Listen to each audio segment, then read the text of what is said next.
You booked the cruise, you packed your bags, but did you just make a rookie mistake without even knowing it? From missing the ship to booking the worst cabin on board, these cruise fails are real and we've seen them all.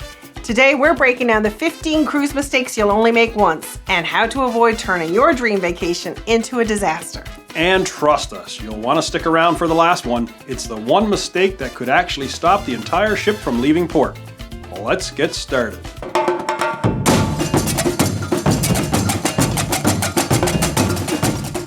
Welcome to Dockside Travel. We're Melanie and Kris, and today we're sharing the cruise mistakes you are only going to make once, because once is usually enough to learn the hard way. We're talking about mistakes that we've made, we've seen others make, or narrowly avoided. Some of these, total vacation killers. But with a little prep and know-how, you can cruise smarter. So if you want to skip the headaches and start your cruise off right, stick around. The wrong cabin can turn an amazing cruise into a frustrating one. We're talking about being under the buffet, near elevators, or right beside noisy venues. We once had a cabin directly under the pool deck. Every morning started with the sound of deck chairs being dragged at sunrise. Not exactly relaxing. For the best experience, aim for midship cabins on lower to mid decks. They're generally more stable and quieter. If motion sickness is a concern, avoid cabins at the front or way aft. Also check the deck plans. Some cabins look fine on paper but are right next to crew doors or under a basketball court. It's worth the extra 5 minutes of research. This one's a heartbreaker. You miss one flight connection and poof, there goes your cruise. Delays happen, flights get canceled, bags get lost. If you're flying in on embarkation day, you're taking a risk, one that could cost you the cruise. Even if everything goes smoothly, you're arriving at the terminal stressed out, rushing through check-in, and missing that sense of excitement. We always fly in at least the day before. It gives us a cushion and we treat it as part of our vacation. We explore the city, grab a nice dinner, and get into cruise mode early. And if you're cruising from a big port city like Fort Lauderdale or Miami, it's a great opportunity to enjoy the beach, stay at a fun resort, and ease into the trip.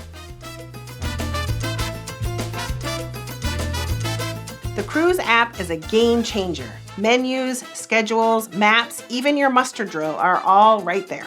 Without it, you're basically trying to cruise with a blindfold on. Not fun.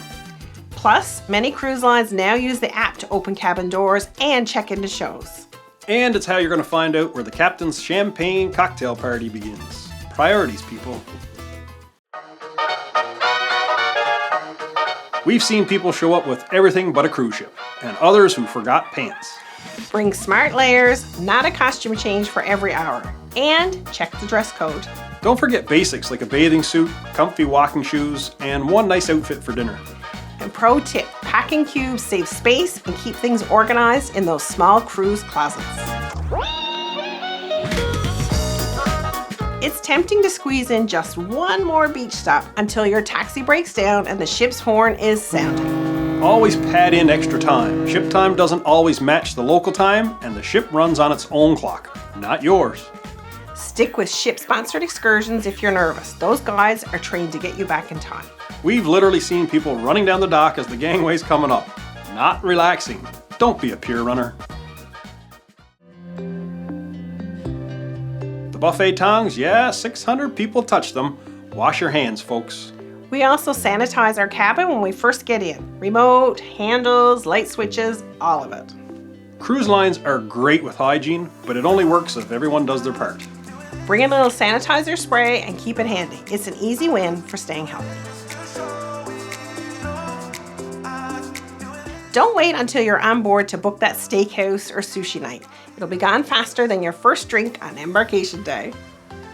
Some of the best meals we've ever had were in specialty restaurant. Worth every penny. Book in advance on your cruise planner or app and check for first night or lunch specials. Every ship has a daily planner, whether it's digital or printed, and it's full of hidden gems. We highlight ours every morning. Shows, trivia, wine tastings, art auctions, karaoke. Cruise life is packed. Without it, you'll walk right past the silent disco and you're going to wonder why everyone's dancing with headphones. Planning even a little each day ensures you make the most of your cruise and don't miss your must-do moments. 3 tours in one day? That's not a vacation, that's a marathon with sunscreen. Instead, pick one awesome activity, then leave room to explore, shop, or just enjoy a drink by the sea. Some of our best port moments, they were unplanned, like stumbling on a local market in Mykonos. And don't forget, it's okay to just go to the beach. That's why you came, right?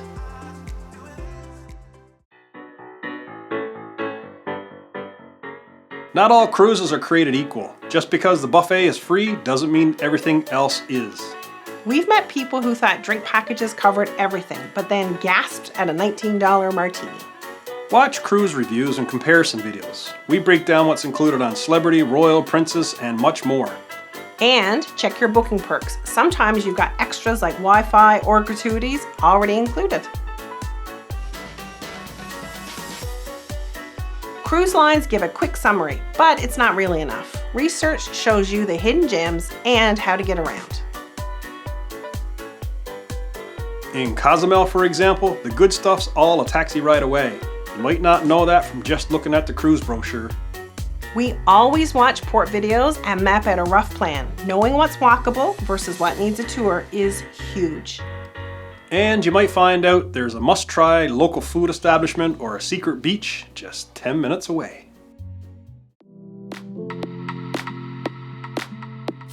If your check-in time is 12:30, don't arrive at 8 a.m. ready to board. You'll sit outside forever. But if you show up at 3:45 for a 4 p.m. sail away, you're playing with fire. Cruise terminals generally move fast, but you need to hit that check-in window for a smooth process. We aim to arrive right about 15 to 30 minutes before our check-in time. It's the sweet spot. We love a good sea day. But if you're in port and you don't get off, you're missing the real magic of cruising. Even a short stroll in town or a coffee at a local cafe adds something special to your experience.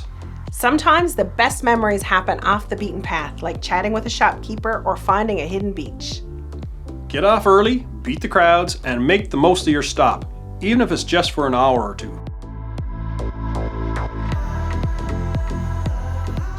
Not all cruises require a passport until something goes wrong and you need to fly home from Aruba. Always bring your passports, even on closed-loop cruises, because you just never know. It's not just about getting on the ship, it's about being prepared in case of an emergency. Plus, it makes customs smoother in many countries. Bring it. You'll be glad you did. This last mistake is one that could delay the entire cruise. Don't forget your muster drill check-in.